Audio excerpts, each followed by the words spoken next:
নমস্কার, কেমন আছেন সকলে? আশা করছি সকলে খুব ভালো আছেন। আমিও ভীষণ ভালো আছি। আজকে একটি ছোট্ট মিনি ব্লগ নিয়ে হাজির হয়ে গেছি। সারাদিনে কি কাজকর্ম করছি সেটারই একটুখানি ভিডিও আপনাদের সঙ্গে শেয়ার করে নেব। আশা করছি আপনাদের খুব ভালো লাগবে। তাহলে ভিডিওটা অবশ্যই শেষ পর্যন্ত দেখতে থাকুন। আর ভালো লাগলে প্লিজ চ্যানেলটিকে সাবস্ক্রাইব করে আমার পাশে থাকবেন আর অবশ্যই একটি কমেন্ট করবেন।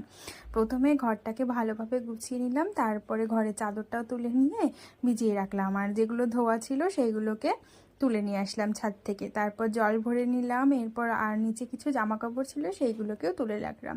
ঘরটা এবার ঝাড় দিয়ে নিলাম। স্নানের আগে একবার ঝাড় দিয়ে নিই, সকালবেলা তো ঝাড় দেওয়া হয়, সেটা মা আর বৌদি সকালবেলা পরিষ্কার করে রাখে। তারপরে এদিকে সব কেচে কুচে দিয়েছিলাম, তার জন্য ওগুলোকে সব আবার বালিশের কভারগুলো পরিয়ে রাখলাম।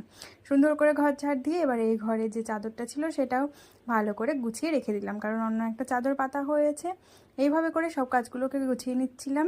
এত ঝটপট যদি সত্যি সব কাজ হয়ে যেত তাহলে কিন্তু মন্দ হতো না, বেশ ভালোই হতো। এবার স্নান ছেড়ে চলে আসলাম সোজা ছাদে। কিছু জামা কাপড় ছিল সেগুলোকে কেচে দিয়েছিলাম, সেগুলোই মিলে দিলাম আর শ্যাম্পু করেছিলাম। এখন না প্রচুর পরিমাণে চুল উঠছে। কি করে এই চুল পড়া বন্ধ করা যায়, কারো যদি একটু জানা থাকে অবশ্যই আমাকে কমেন্ট করে জানাবেন তো। চুল পড়ছে, পড়তে পড়তে একদম টাক পড়ে যাচ্ছে, কি অবস্থা, কি আর বলবো। আমার সব কাজ প্রায় কমপ্লিট হয়ে গেল। সন্ধেবেলা মানি প্ল্যান্টে একটু জল দিয়ে দিয়েছিলাম, ওর সৌন্দর্যের জন্য আরও দ্বিগুণ বেড়ে গেছে।